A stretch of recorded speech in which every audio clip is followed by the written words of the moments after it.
Hello everyone, it's Tomodachi here, and for today. So just recently, the Tomodachi Life Living the Dream Nintendo Direct had just wrapped up about a couple days ago, and I must say, Tomodachi Life has never been so back. With around 22 minutes of information given out, there's quite a lot to go over in this video, but I won't really cover a lot about what it has to show. But instead, I will be talking about the more important details about what Tomodachi Life Living the Dream has to offer, because I must say, this game went from an anticipated one to a one game I am truly excited to get in 2026. We got a whole release date, we got gameplay details, as well as other things that wasn't really shown from this presentation, but ones that I will be covering in this video alone. So I hope you guys enjoyed this video regardless, and with that, let's kind of really start about what Tomodachi Life Living the Dream has to offer.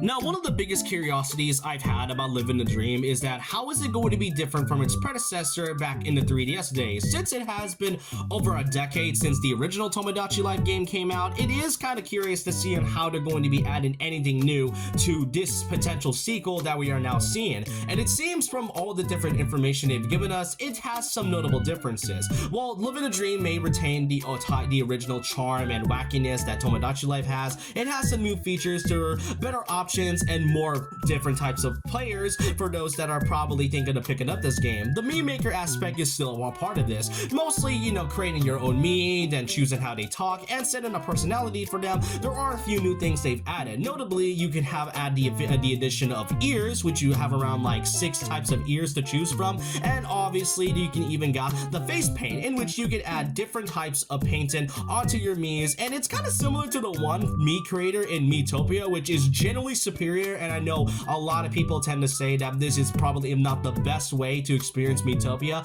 And while the face paint isn't really the same thing and doesn't have as much creative freedom or options, it is nice to know that Nintendo is letting us have so many types of options for this face paint alone. I mean, imagine all the different anime characters that a lot of people were gonna do with their Miis alone. I mean, I know I would do. I already got some Mii characters prepared for this face paint alone. But I know the biggest feature that I see a lot of people talked about ever since it was revealed is the biggest one of them all for Tomodachi Life Living the Dream, and that is the fact that you can now have the option for your Mii characters to have their very own dating preferences, whether male, female, non-binary, or just all of the above. I mean, you can choose each one of them, and this is something that I know fans have been requesting a lot, and it's great to see that Nintendo is actually implementing this. But I know for a fact that there's gonna be like a lot of those Nintendo videos talking about how this game is gonna be woke or that Nintendo is woke and such. I mean, I'm not really into those types of topics, but it's something I do need to mention because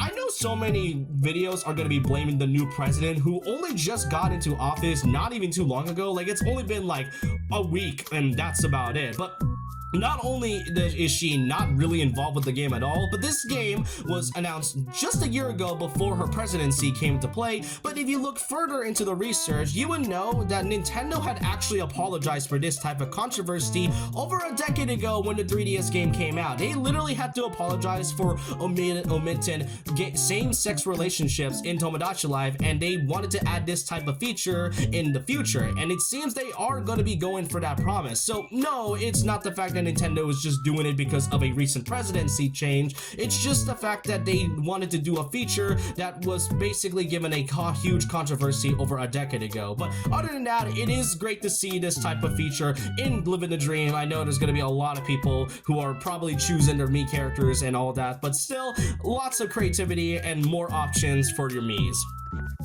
Now, of course, Living the Dream still has other things that isn't just the Mii customization. Well, first off, you got Hugh Morris. Not much else I can say there. Second of all, you even got the return of many of the shops and facilities that comes from the last Tomodachi Life game. From all the shopping for food, the clothing shops, as well as the apartments, and most notably, the return of the news station. There are still a few new things that were added, but that's something I will talk about pretty much later on in the video. But still, it is great to see that we also got the return of many of the things that made the original game so great. But my biggest question, I know so many people have been asking, where's the concert hall? No, it's Nintendo. Where is the concert hall? You cannot omit something that is so gracious to all of us. Where is the concert hall? But thirdly, there is the customization. Now, I know I just said the Mii customization is one thing, but the biggest thing that was fully added that makes this game fully different from the original game is that Living the Dream is now able to let you customize your very own island. So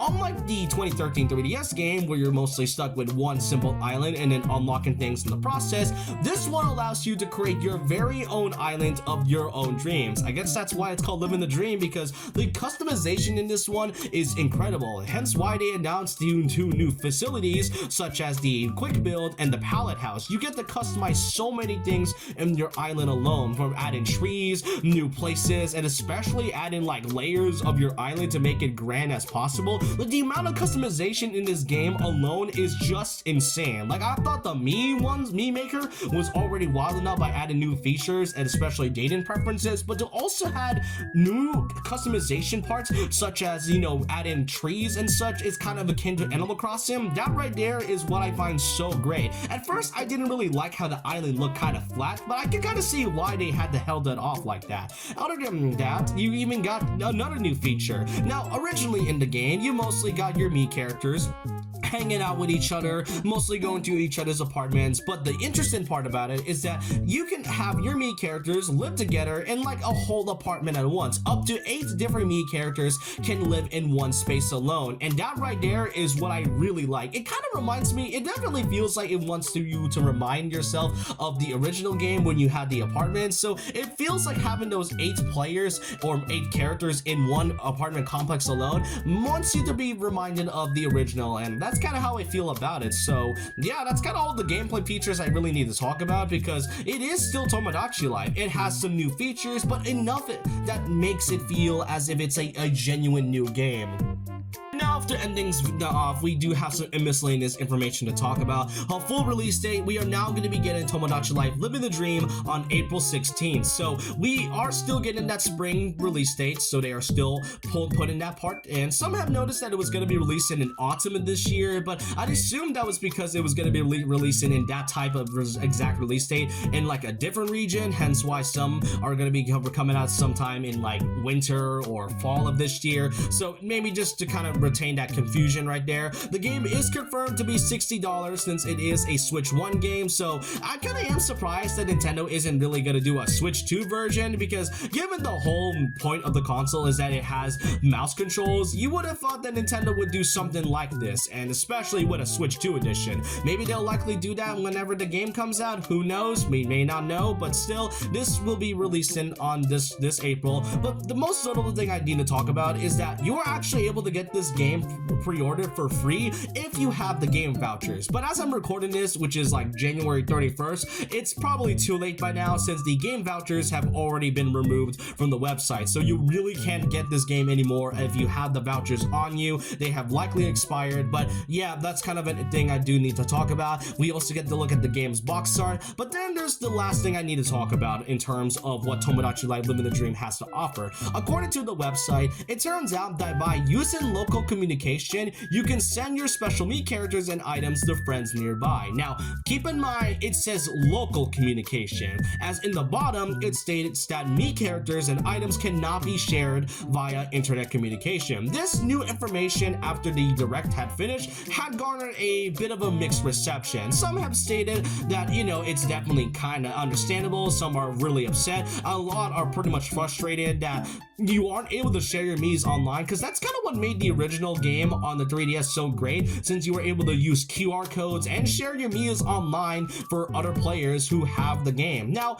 here's a bit of a hot take. I actually don't mind this change, and I understand why Nintendo had to do this. Now, do I want more options for Tomodachi Life? Absolutely, since it has been over a decade since then. And I've always loved getting Miis, and I've always tend to see myself as a bit of a creative person whenever I like using Miis. I mean, currently, as of right now, I'm making around like 10 different Miis just to prepare for Living the Dream. But the thing about it though is that I understand why Nintendo had to do this. Given with this day and age and all the customization and such, we've seen how a lot of people tend to be so creative with their designs, but at the same time also get a little excessive when it comes to those with that type of creativity. I mean, we've seen what happened with Kirby Air Riders. That game was amazing when it comes to using its customization, but at the same time, there are some players players that have basically taken it a bit too far with its customization. I mean, we all remember what happened with Air Riders and the Chef Kawasaki incident. That basically caught Nintendo's attention a lot, and I guess why they had to do like kind of limit some people.